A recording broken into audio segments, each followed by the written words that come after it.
হ্যাঁ, চলেন আজকে আমরা একটা প্রাইমারি এবং ব্যাংকে আসা ম্যাথ সমস্যা সমাধান করি। তো এখানে বলা হয়েছে যে a number is as much greater than 36 as the less than 86, find the number. অর্থাৎ একটা সংখ্যা যেটা হচ্ছে 36 থেকে বড় এবং লেস দেন 86 মানে হচ্ছে 86 থেকে ছোট, ফাইন্ড দ্য নাম্বার। আচ্ছা, আমরা কিন্তু এই ধরনের অঙ্ক অনেক দেখতে পাই পরীক্ষাগুলোতে। তো এই ধরনের যদি অঙ্ক থাকে তাহলে খুব সহজে কিন্তু আমরা এগুলো সমাধান করতে পারি। মানে হচ্ছে যেটা বড় সংখ্যা থাকবে সেইটাকে যোগ করবেন কার সাথে, ছোট সংখ্যার সাথে, যোগ করে 2 দিয়ে ভাগ করে দিবেন। কত হইলো তাহলে? 6 আর 6 কত? 12 আর 2 হাতে আছে 1, 8, 9, 10, 11 আর 1 হচ্ছে 12, তারপরে কি 122। 122কে যদি আমরা 2 দিয়ে ভাগ করি কত হচ্ছে? 2 12-এর মধ্যে যায় হচ্ছে 6 বার, 2 2-এর মধ্যে যায় 1 বার, 61। সুতরাং 61 হচ্ছে এটার আনসার। আচ্ছা, তারপরে আমরা আর একটু নিচে নামলে দেখতে পাই যে এখানে একটা ম্যাথ, এটা হচ্ছে বিএসসিতে আসছিল, প্রাইমারি ব্যাংক এগুলোতে আসছিল।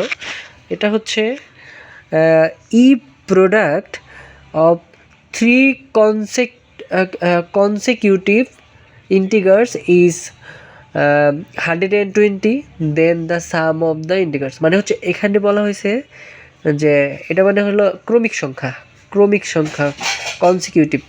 তাহলে যদি তিনটি ক্রমিক সংখ্যার গুণফল যদি 120 হয়, দেন the sum of the integers মানে হচ্ছে তাহলে ওই সংখ্যাগুলোর যোগফল কত। আচ্ছা, দেখা যাচ্ছে কি? আচ্ছা, নেক্সট টাইম আমরা একটা বোর্ড কিনবো, বোর্ড দিয়েই পরে ক্লাস করাবো। আচ্ছা, এখানে আমরা এখন ট্রাই করব যে কোন 3টা সংখ্যায় গুণ করলে আমাদের 120 হয়। আমি যদি 2, 3, 4 গুণ করি তাহলে কত হচ্ছে? 2 3 দুগুণে 6, 3 দুগুণে 6 হলে 4 6 24 হচ্ছে না। আমি যদি এভাবে করি, 3 থেকে যদি শুরু করি, 3 গুণ 4 গুণ 5 কত হলো? 3 4 কত? 3 4 12, 5 12 60।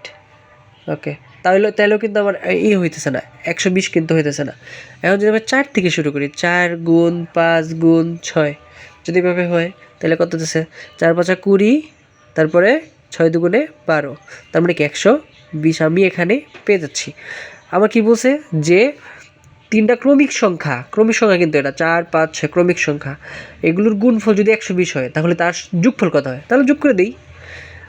4 যোগ 5 যোগ 6 কত হইল? 4 আর 5 কত? 9, 9 আর 6 কত? 15। তাহলে এই হচ্ছে আনসার।